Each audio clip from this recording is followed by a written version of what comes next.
Hey, in today's video, we're going to teach you how to not get bit by a horse.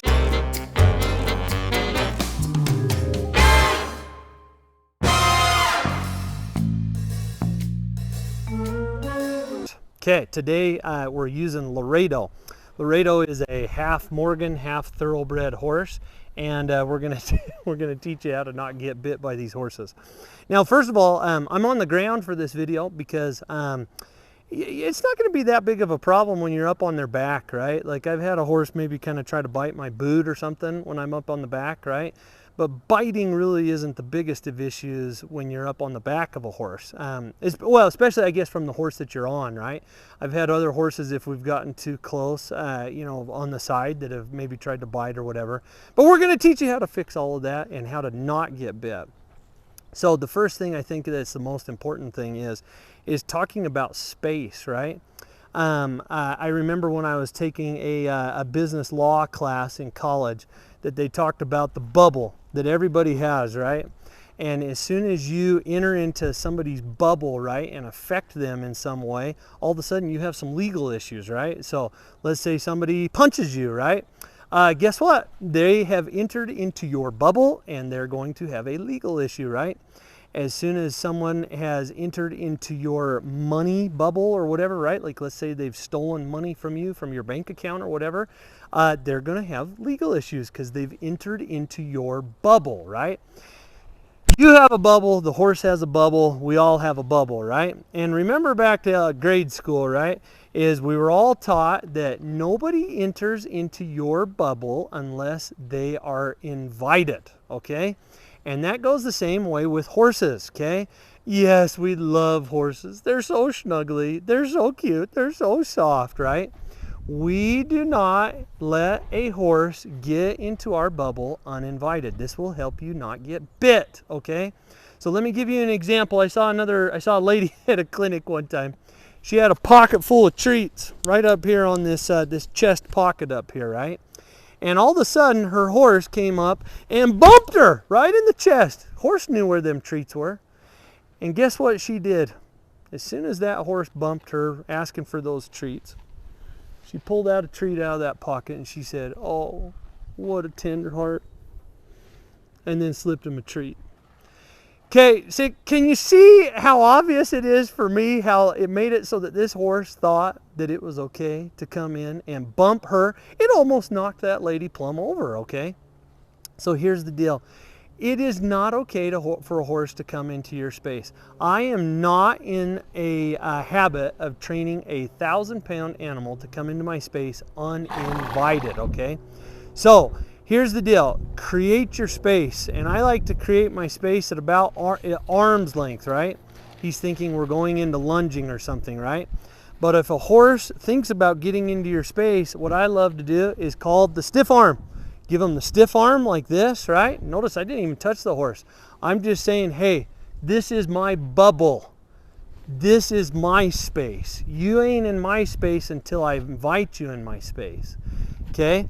Now, is it important to invite a horse into your space? Sure, you guys are trying to create a relationship, right? And so when you ask a horse to come into your space, sure, a horse should come into your space and it should be an okay thing, right? Now I'm going to ask you to get out of my space, please. Thank you for getting out of my space, okay? So spatial deal is really good. Now the other piece of this is awareness, right? I've shared this in other videos, but I saw another lady one time. She was talking about how she went on a trip to the mall, right? And she kind of had her horse like this. She had the rope draped like this. She was looking away from her horse and she was talking about, yeah, we went and got cookies at the mall. We got some orange juice at the mall. Oh man, that horse bit me. He took a chunk right out of me. I'm just joking. He didn't bite me, right? Because even though I had my back to this horse, I was feeling this horse, right? And making sure he wasn't going to bite me, okay? So be aware. Don't just be yammering around about your weekend plans and about your hot date this weekend, right? Be aware of your horse. Know where things are, right? Let me give you some signals that a horse is getting a little bit ticked off, right? One of the signs he might be kind of fixing to bite you is he might pin his ears back like this. He might start to kind of gnarl his lips up a little bit, right? And then think about all the situations that might just make him, you know, a little agitated, right? A lot of times I've seen horses bite you when you're trying to cinch them up, right? That's why a lot of people, when they do the cinch, they kind of do it snug at first. Now I'm on the wrong side. This is the, you know, the billet of the horse. But if you're cinching up a horse, they kind of do it snug at first, and they move around the horse, and they slowly tighten it up. 1, 2, 3, tighten it up a little bit, right? But that's a prime example when a horse might bite you, right? And so be ready, be looking at his mouth, be looking at his mannerisms, and have this stiff arm ready to go where you can say, hey, no, this is my space. Even though I'm in here in your space and I'm kind of moving the cinch around and adjusting things a little bit, this is my space. Okay, so remember, you weigh like 50 pounds and your horse weighs like 1,000 pounds. He is going to mow you over if he wants to, right? So why not, let's not train him to come into your space. Okay, now another common time when I've seen people get bit is when they're leading a horse, but they're leading a horse in kind of an annoying fashion. Okay, I'll just be honest with you, right? Like they're too tight up here. They're like this. Like look at the horse respond to that, right? Like I didn't even really like put any other tension other than perceived tension on this horse, but he clearly reacted to that. So when I'm leading a horse, I like to really get kind of about this kind of a length on a horse. And when we go off, instead of just getting tight and tense and all this, right, give them the signals, right? Body goes up, give a little bit of a bump, and then make sure that you've got your space going on. Notice I use that elbow to get kind of a space. Catch up with me a little bit. Now, if a horse isn't catching up, you can use this to kind of be like, hey, come on.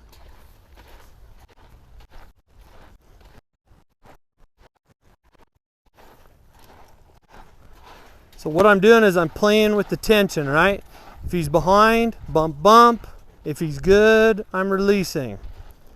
I might have been a little bit too tense at the first there too, hence why his head was kind of going up a little bit, right?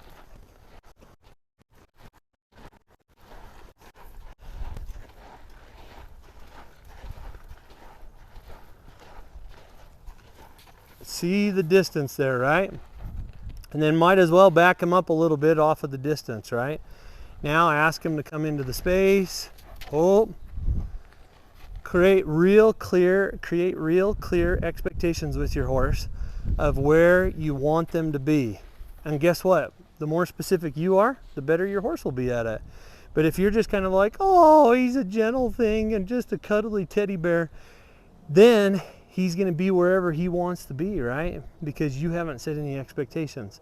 Now, for more details on this, you guys, come visit our site at southjordanhorselessons.com. We've got tons of videos that explain all this. We'd love to share them with you, and we'll give you all the details of the correct way to lead, goes, stops, all that kind of stuff, and getting joined up with your horse. All right, now another time that I've seen a lot of people get bit is when they're leading a horse. They almost kind of lead the horse, but lead the horse like they're in front of the horse, like this, right? And they're asking the horse to come, but they're in the way of the horse, right? So what I say to this is instead of that, almost kind of drive the horse. Have a hand back here. Have your guiding hand with the rope up front like this, okay, back in frame. Have your guiding hand this way. Have this hand as a driving hand. And look at the distance that we've separated there, right? This is especially for kind of the smaller riders, right? Younger, smaller riders. A lot of times, you know, they're just so short that they're kind of close like this, right? So this is a way to get a lot of distance, create a little bit of a drive, get this guiding hand going so that the horse knows that, hey, we're going to have a guiding forward motion, right? And then if you need to drive, you can drive back here. And look at this distance that's been created here, separating away from you and your horse. But that's also good, right? Because you're trying to increase that distance of which you're effective in communicating with your horse too, right?